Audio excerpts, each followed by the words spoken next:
cowboy never expected her to stay, especially after he said, "I don't need pity."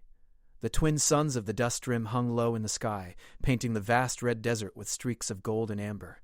The wind carried fine copper-colored sand that danced across the dunes like restless spirits. Jace Hollow Mercer rode through the emptiness atop his grav horse, its anti-gravity engines humming softly beneath him. He had traveled these dunes for years, and the silence of the desert had become his only companion. Jace was a man shaped by solitude.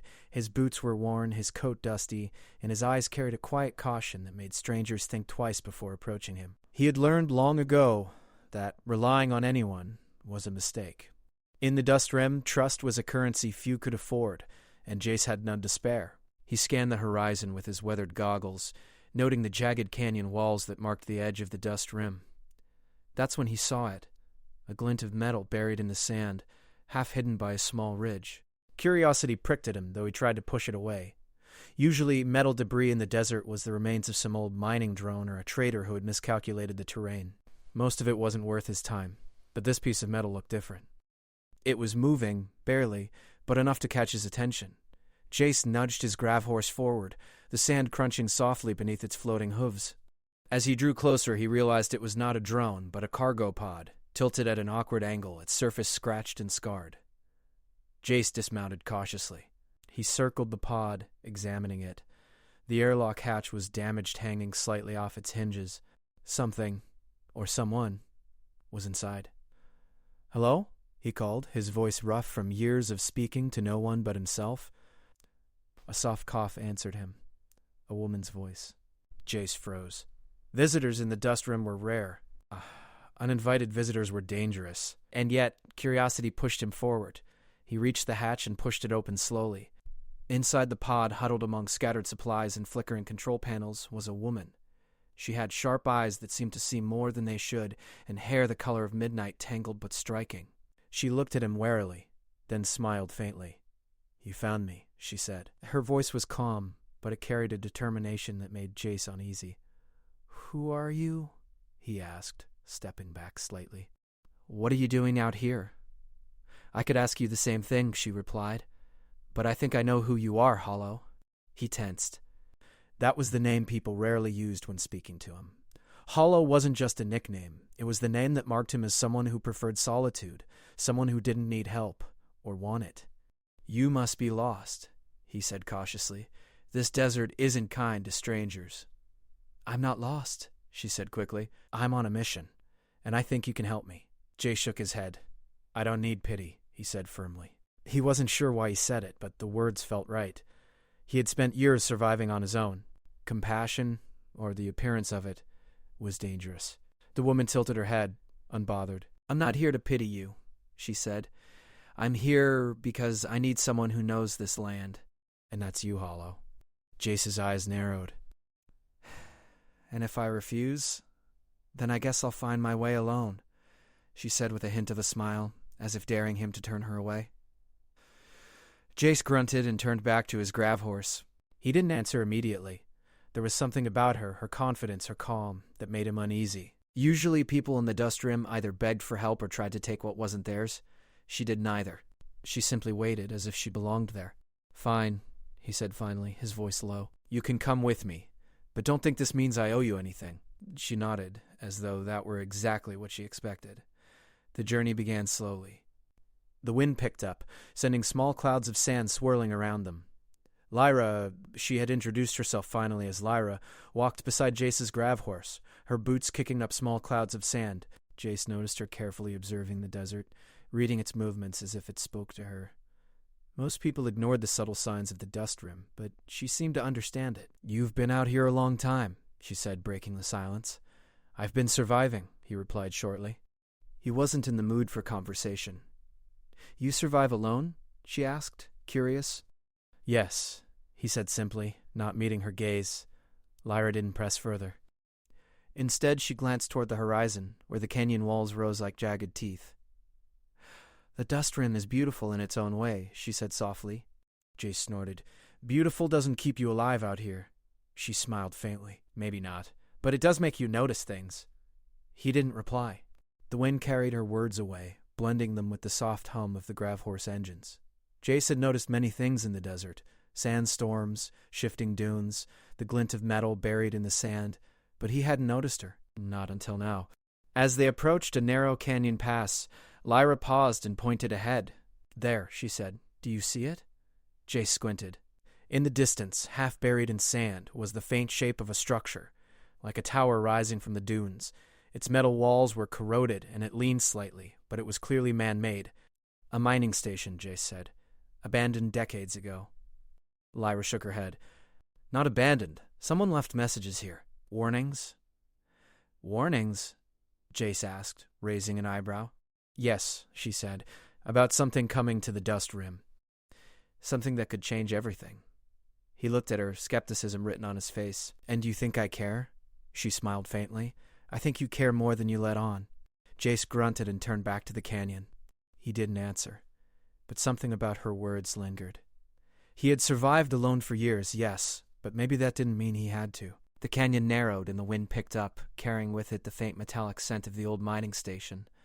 Jace led the way, grav horse gliding over the dunes, Lyra following closely. The silence stretched between them, punctuated only by the soft whir of the grav horse and the distant cry of desert birds. At last they reached the base of the structure.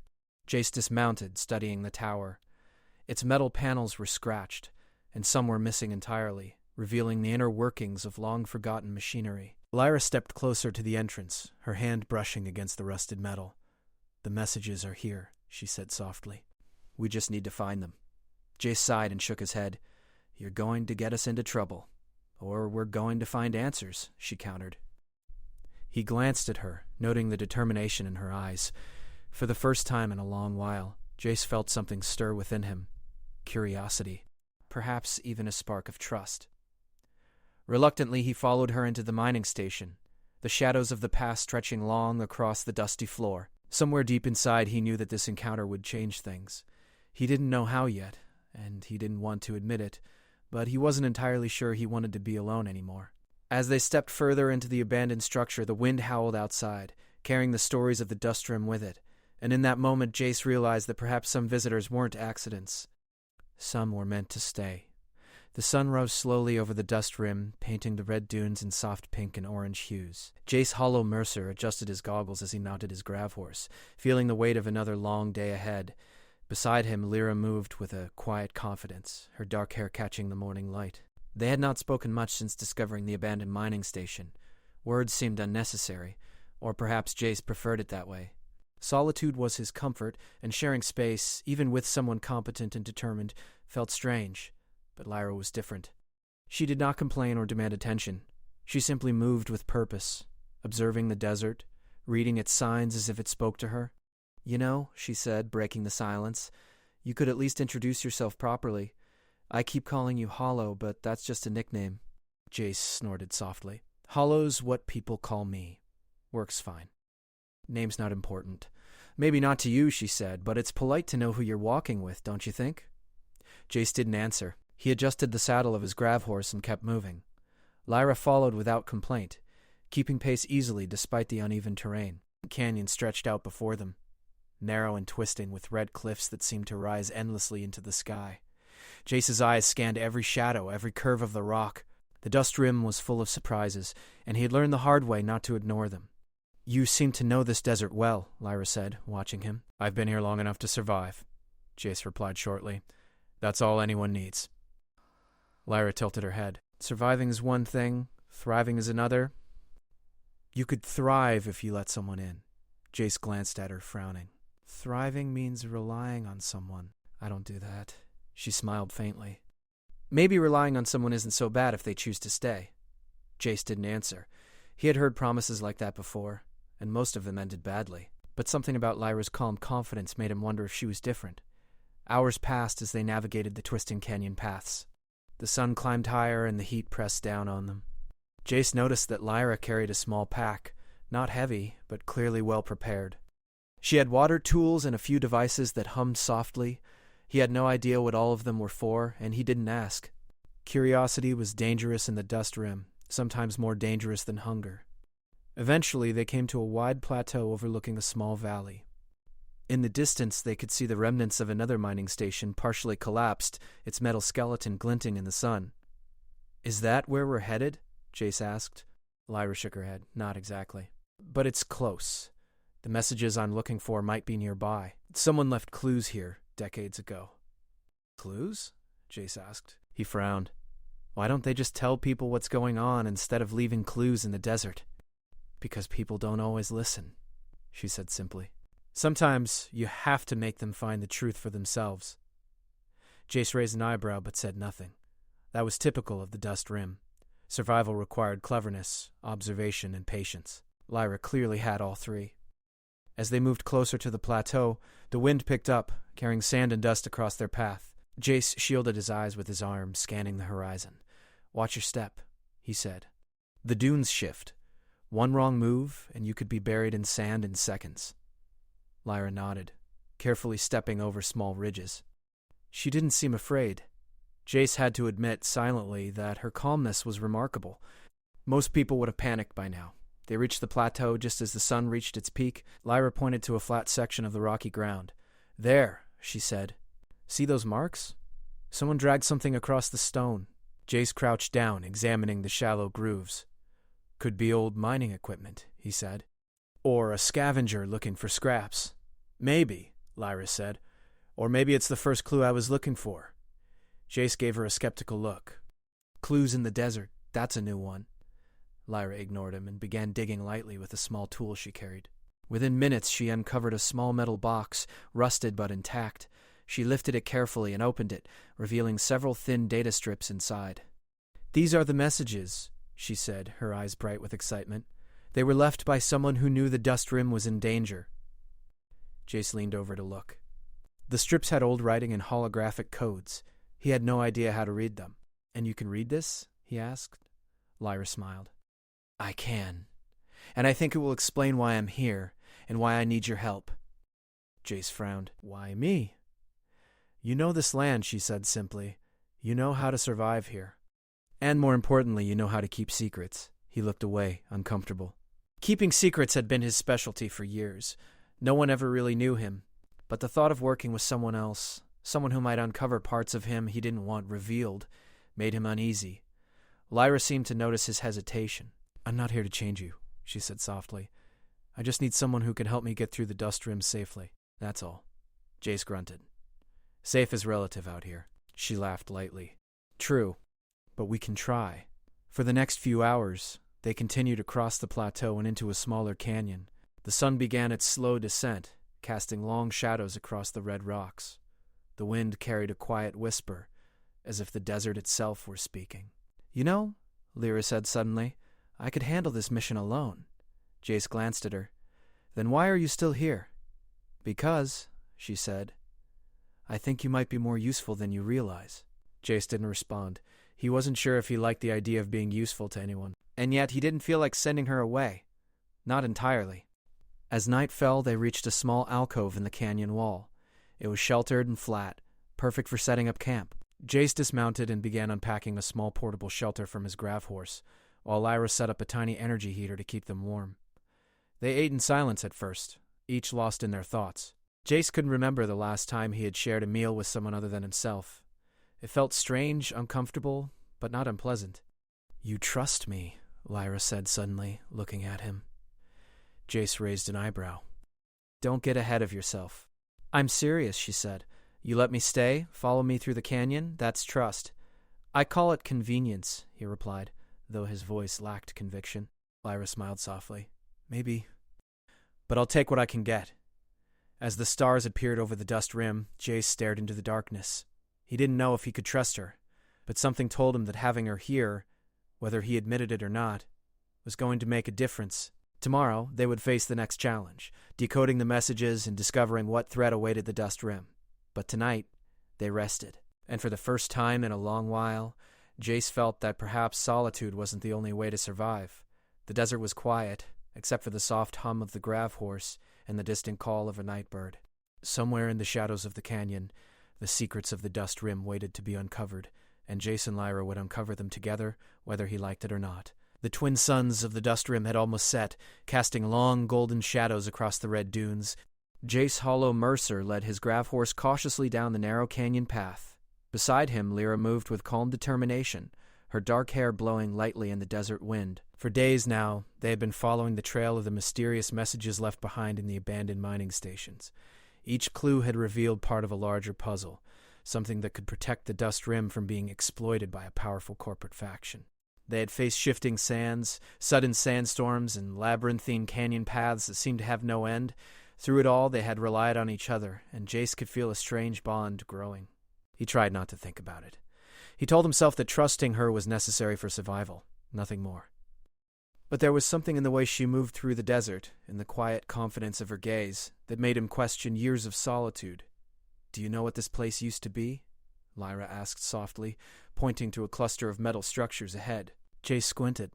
"A settlement, long abandoned. People tried mining here, then left when the resources dried up." "Not entirely abandoned," she said. "Someone stayed behind for a reason. They left messages for anyone willing to find them. And we found them." Jace grunted. "Messages?" "Secrets. Dust Rim mysteries."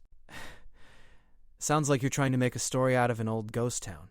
Lyra laughed softly, a sound that seemed to make the canyon walls less harsh. "Maybe. But the truth is in the details. You just have to notice them." They entered the settlement carefully. Rusted doors creaked, and wind whispered through broken windows. The ground was littered with old tools and half-buried crates. Lyra guided them toward a small building in the center. Its metal walls were scratched and dented, but the entrance was intact. Inside, the air was cool and still. Dust floated in thin beams of sunlight from cracks in the roof. Lyra moved to a wall covered in faded markings, numbers, and symbols. She ran her fingers over the carvings. "These are coordinates," she said. "They point to a hidden device that can protect the Dust Rim from being claimed. If we find it, we can stop the corporate faction without anyone getting hurt." Jace raised an eyebrow. "You really believe all this? Coordinates carved into metal walls? Sounds like a long shot."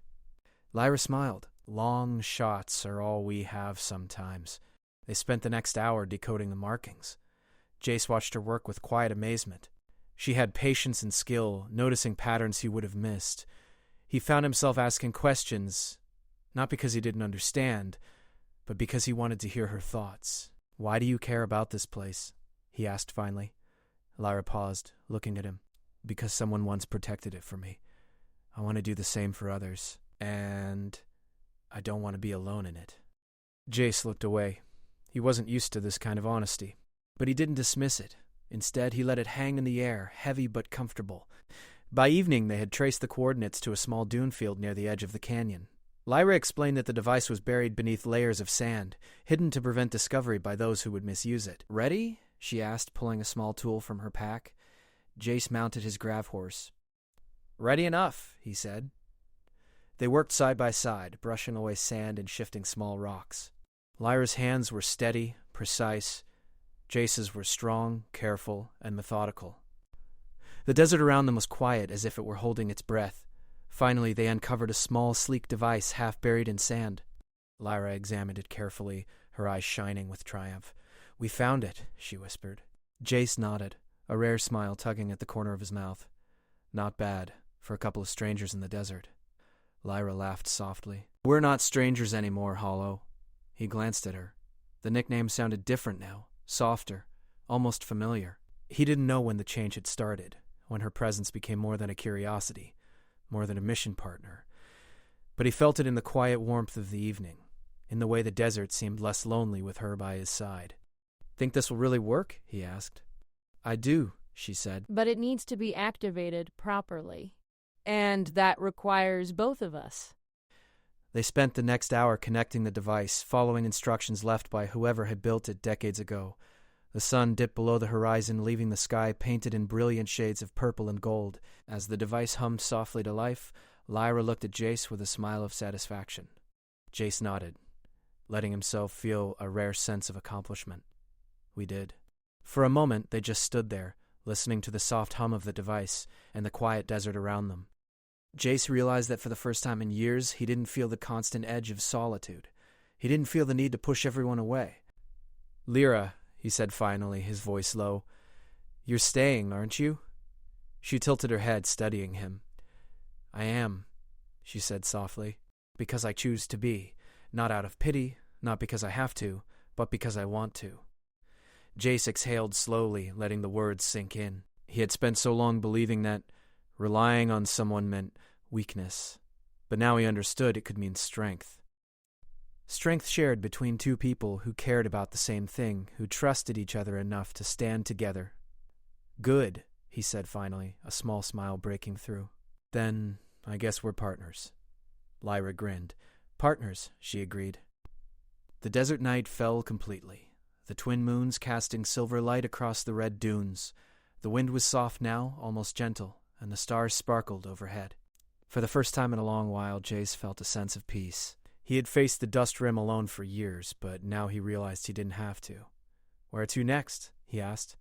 Lyra glanced at the horizon, where the dunes stretched endlessly. "Somewhere new," she said. "Somewhere we can make a difference." Jace nodded. He didn't know what the future held, and he didn't care. He had learned that the desert would always challenge him, but with Lyra by his side he felt ready for whatever came next. They mounted their grav horse and walked into the moonlit dunes, leaving the small mining settlement behind.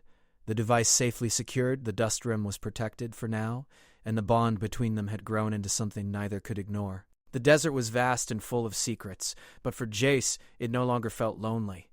He had found someone who chose to stay, someone who saw him not as a loner to be pitied, but as a partner. And that, he realized quietly, was worth more than any treasure the dust rim could hold. As they rode under the twin moons, their silhouettes stretched long and calm across the dunes. Somewhere beyond the horizon, adventures awaited. But for now, the cowboy and the mysterious woman walked the desert together. Partners, equals, and perhaps the beginning of something more. The dust rim whispered around them, full of old secrets, new beginnings, and the quiet promise that even the loneliest places could become home.